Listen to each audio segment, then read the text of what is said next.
G'day folks, here we are with an October '05 diesel NP Pajero, Mitsubishi Pajero. I'm going to do the inlet manifold clean on it today and need to get quite a bit of gear off there, so I'll work through that and show you what to do. Got to get the two batteries out, remove that plastic cover of course, and then that exposes the inlet manifold. So alright, we'll get stuck into it. Just quickly, oven cleaner is what the Pajero forum recommends. I got a genuine gasket from the UAE, and there's some instructions from the Pajero forum on what to do. Alright, we'll get started. Okay, so here you can see the battery cover is off, sorry, the engine cover is off, and we're going to remove that whole inlet manifold just there. So we need to get the ERG system off. As I said before, the battery's out. Disconnect the hose here. The radiator hose should be able to stay in. We need to remove, I've got a secondary fuel filter. I need to remove both the secondary or aftermarket one and the factory one. Disconnect several lines there, and then ultimately we need to also pull out the injector lines you can see down in there. Alright, we'll get moving and I'll show you some progress. Okay, both batteries are out. I've got a secondary battery tray in here that I made up myself. That's the battery tray for the main original battery, factory fitted battery. As I said, I've got to get those two filters out and the ERG off. I've already taken the bolts out of that tray, it should just lift out now. I will need to disconnect the radiator overflow bottle, and just quickly you can see there's an internal battery tray. I got it upside down because there was a little bit of water still in it, and there are the two batteries, the secondary batteries. Okay, here you can see I've got the turbo intercooler inlet line off, and it's a good idea, these vacuum hose lines, it's a good idea to mark each colour. Each one has a colour on it. You don't want to be mixing these up when you put them back on. There's three here, there's a yellow just there, and there's a red one down there. You can see I've marked them both. I've taken a bracket off the top of the engine as part of the ERG valve.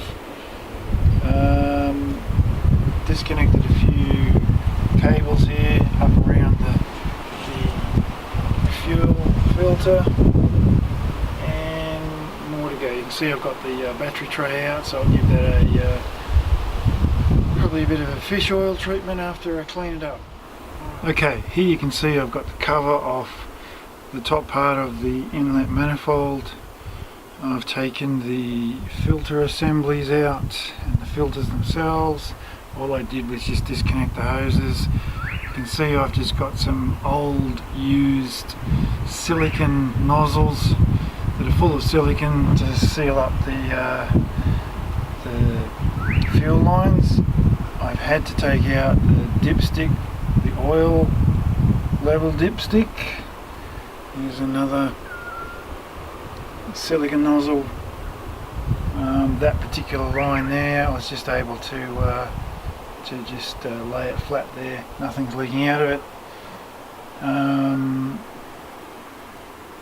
So I've got to get those fuel lines out of the block down in there. A couple of tips, good idea to be numbering also your numbers. So let's just have a look over here at the cover.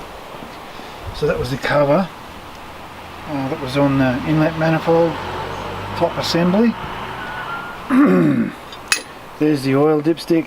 It's just got a seal at the bottom, and one of the bolts were holding it in. It also holds this down or in, and I've numbered all the bolts. There's 6 bolts on this. You can see that I've done that there. And just be careful, because these little sleeves that go on the insides, on the other side there, just be careful you don't lose these, because they are a bit loose, they do drop out. You can see that, and pretty much several of these bolts are different sizes.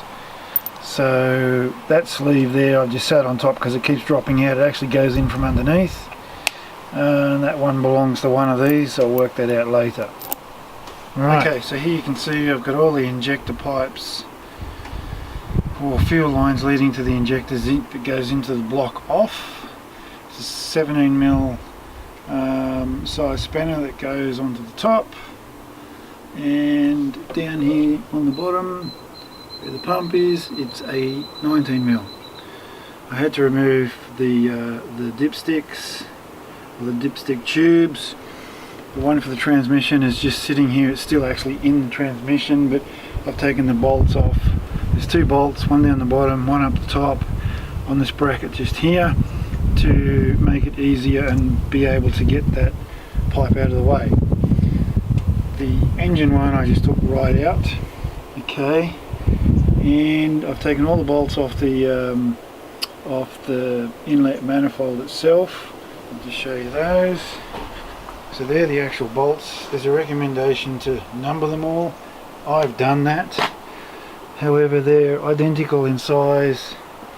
Maybe on some of the other models they actually talk about them being completely different lengths, and I'm assuming that they just bolt straight into the block itself, rather than what these are.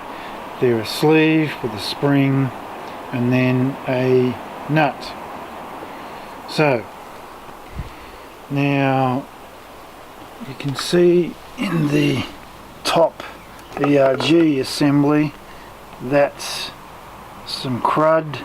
It's probably not too bad compared to what I've seen of some vehicles, but irrespective, I'll give that a clean as well. I'll need to take all this off. There was a gasket on there, still looks in reasonable nick. These are the injector lines, or the fuel lines that run from the pump to the from the injector pump up to the actual injectors that go into that are inside the block.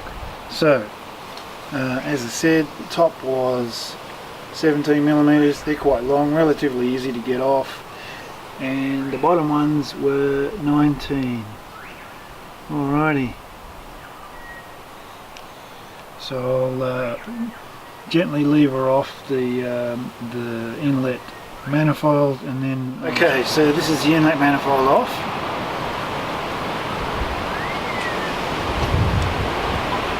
It's not particularly bad, but it can still benefit from a clean.